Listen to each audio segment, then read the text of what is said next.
So let's look at the straight lines, and we look at different types of lines: vertical and horizontal lines.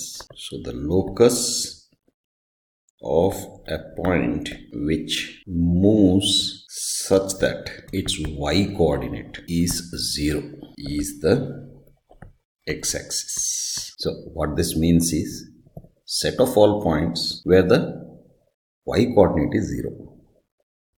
That means p x can be anything, y is 0.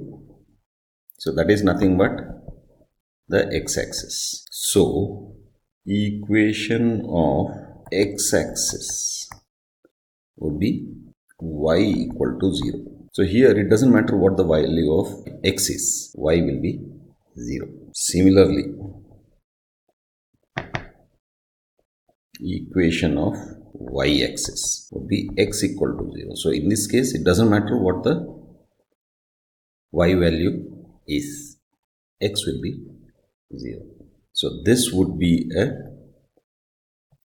horizontal line and this will be a vertical line. Parallel line to the x-axis will have a locus of a point with the directed distance from x-axis as a constant.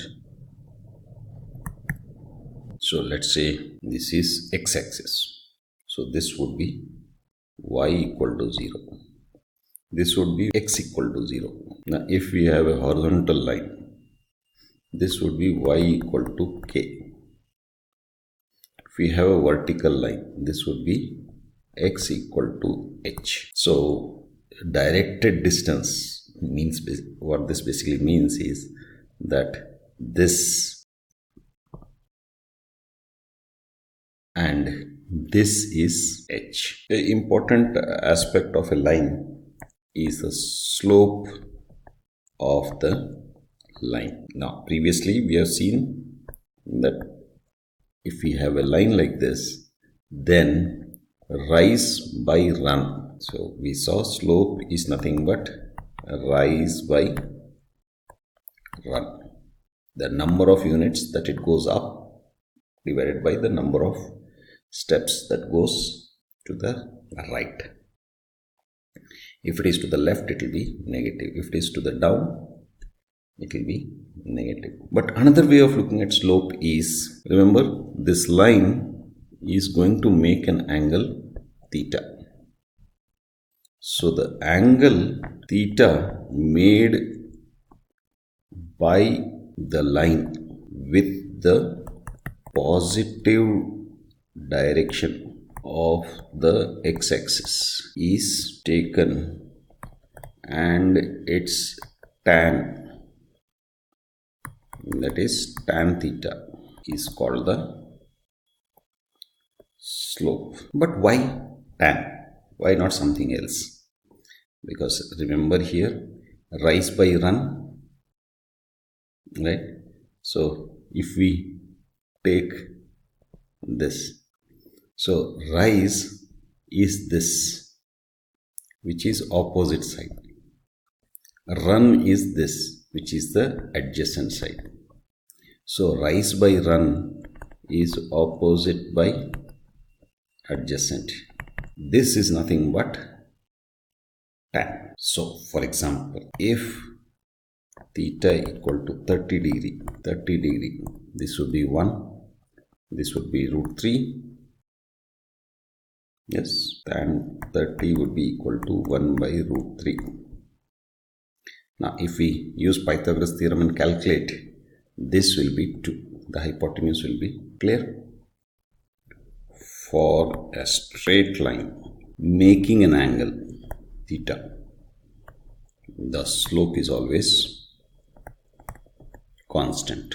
So which means you can take any 2 points on the line and figure out its rise by run to get the slope, or find the angle and take its tan. Now for a line parallel to x-axis or on the x-axis, the slope is 0 degree, which means tan theta is equal to 0.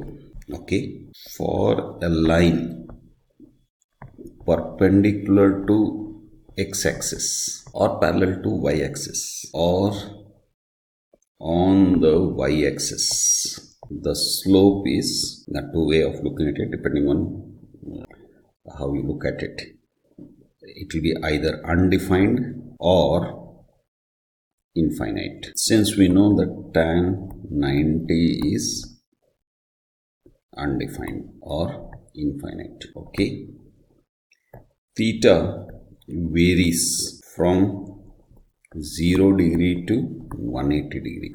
So therefore tan theta varies from minus infinity to infinity, because beyond that it just repeats. Okay, slope of a line is a real number. That means all possible numbers can be the slope of a line. So usually slope is represented by m. So m belongs to r. By the way, slope is also called the gradient and represented by m. Okay, let's look at parallel and perpendicular lines. So again, let's say this is one line and this is another line. They both will make the same angle. Yes, if they are parallel lines. So parallel lines make the same angle with the x-axis. So therefore slopes are equal, or equal slopes means parallel lines. Now when lines are perpendicular, yes, let's say this is one line and this is another line. So let's say this is L1, L2. So L1 is perpendicular to L2. Now let's extend this line so that we get an angle, right? So this is theta and this is, let's say this is theta 1 and this is theta 2, right? Now for this triangle, this is the external angle, which means what? That this theta 2 is equal to theta 1 plus 90 degree, because this is perpendicular. So plus 90 degree. Okay, so tan theta 2 would be tan theta 1 plus 90, which is equal to minus cot theta 1. Now cot theta 1 is nothing but minus 1 by cot theta 1 is nothing but 1 by tan theta 1. Okay, so tan theta 2 is equal to minus 1 by tan theta 1. Now tan theta 2 is nothing but the slope of the second line, and tan theta 1 is nothing but the slope of the first. Let's take m1 to the other side. So m1, m2 is equal to minus 1. So two ways of looking at this. One is using this, the slope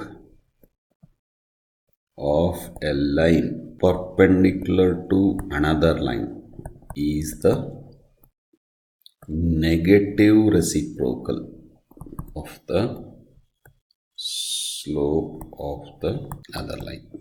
Or we can use this, the product of the slopes of two perpendicular lines is minus 1. Okay, another very important aspect is the intercepts. Now if you look at a line, they will usually, although not necessarily, they will cut across x-axis and they will cut across y-axis.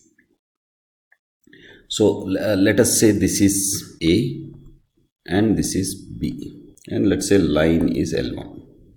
So L1 cuts the x-axis at A, y-axis at B. So which means L1 passes through A, 0 and L1 passes through 0, B.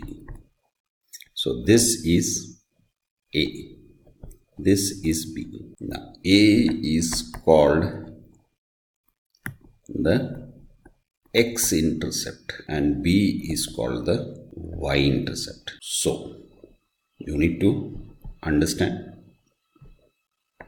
parallel lines, perpendicular lines, vertical lines and horizontal lines. You also need to understand the slope of a line